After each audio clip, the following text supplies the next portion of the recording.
It's interestingly at the one corner of the screen and small. Okay, that's better. The better now?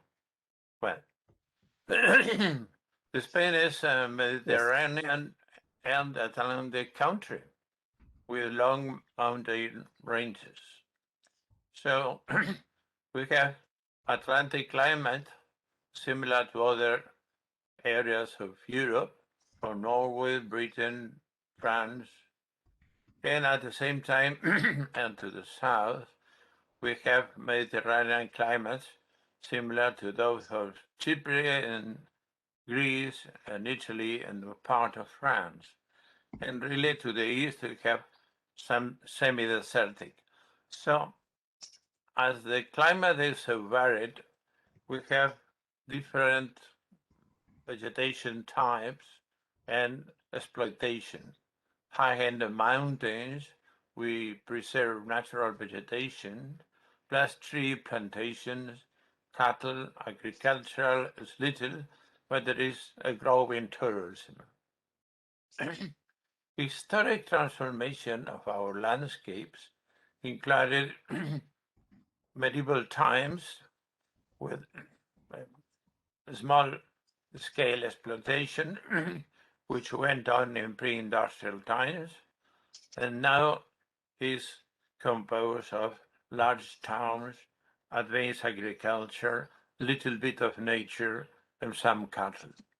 What made our country a complex landscape fragmentations with interference among different options: nature, agriculture, cattle raising, housing, industry, roads. This is such an example as a national park here in the area, Monfragüe. This is a nuclear power plant in the reservoir. This is a small village. This is an important international road. So all this landscape stay together, and each has its own responses to climatic change, whether it be natural or rural or industrial or downtown cities, what we have. Overall, thinking in biological terms, there is a strong diversity production, and here is the summary.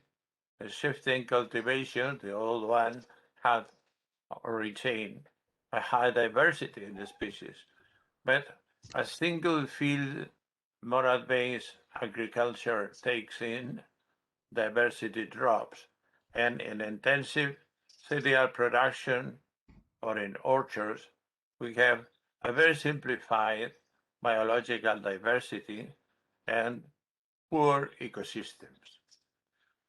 Climate change was quite different among regions and landscapes, which I have mentioned. Our major concern for most of those is a precipitation drop or rainfall concentration on certain intervals of the year, and climate and health imply hot summers and milder winters. Milder winters alleviate respiratory diseases and flu, and in a sense is an advantage, but hot summer added risk to old people and babies due to heat shock and dehydration. Tropical vector-borne diseases such as Nile fever or malaria follow the introduction of new species of insects. The rest of pathologies don't appear to be connected to climate change. Mortality causes by rank are in the list as follow, with heart disease as the foremost figure, followed by dementia and Alzheimer, and a few others, as you can see in the picture.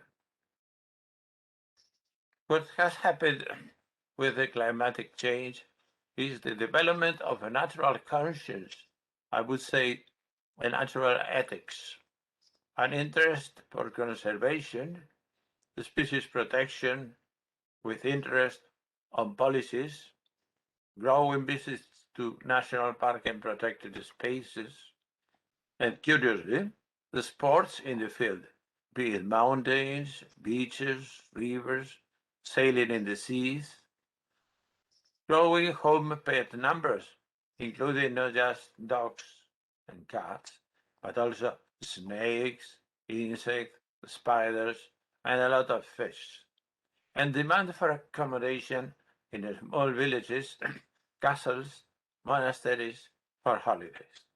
The adverse effect of this interesting development of natural consciousness has been the urban expansion of beaches and coastal areas, the growing number of mariners or sailors, and the creation of touristic towns, which are have nothing to do with traditional housing or villages in Spain.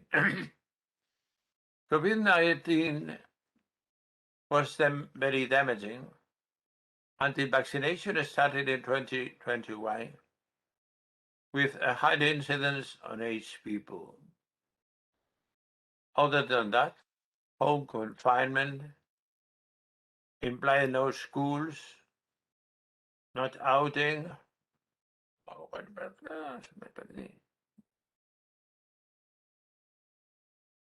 Sorry. Now, and the serious economic damage and job losses.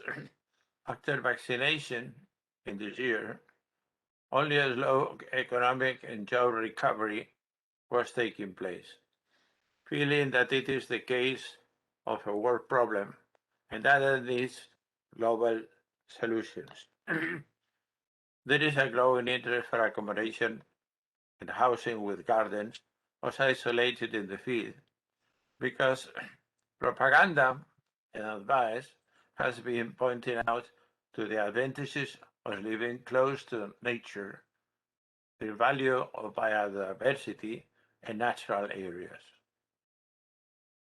The climate change, after this long-term perception and the immediate pandemics, is now regarded as the outcome of inadequate resource exploitation, the abuse of fossil fuel use, and it is felt as a real danger for younger generations. It has brought the readiness to pay for reducing greenhouse gases emission, hoping that temporary rise is due to stop at a bearable level in the near future. A brighter future then for coming generations. The acceptance to undertake important changes in way of living is an important step, be it the electric cars, reduction in energy consumption, circular economy, water saving. Fortunately, the population is not fully aware of climate changes underway. What is next?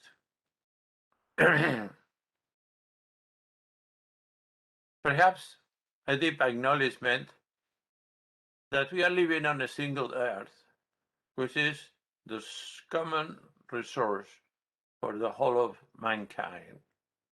A willingness to share resources, technology, energy, knowledge among countries in order to rescue poor population of all countries, bringing them in line with people of developed countries and communities. Also, planetary plans for global resources such atmosphere, forests, continental waters or fisheries, perhaps diversity among these assets, and they should be managed as a common approach from all countries. To this end, the spreading of knowledge, technology, and education to all countries is needed, with a keen eye on social development of women all over the world. Academies and research institutions should document, broadcast, disseminate the climate information which they possess, pressing governments to assume needed initiatives. On another direction, the promotion and the exchange with other institutions of information to accelerate the process, in particular with those centers now suffering political difficulties to choose their own research topics or to disseminate their results on a world scale. And I demand for open publication of results as a general standard in scientific literature. CEPIA, EASAC, and the are now playing a valuable role in above directions. This meeting is such an example. Thank you for your patience.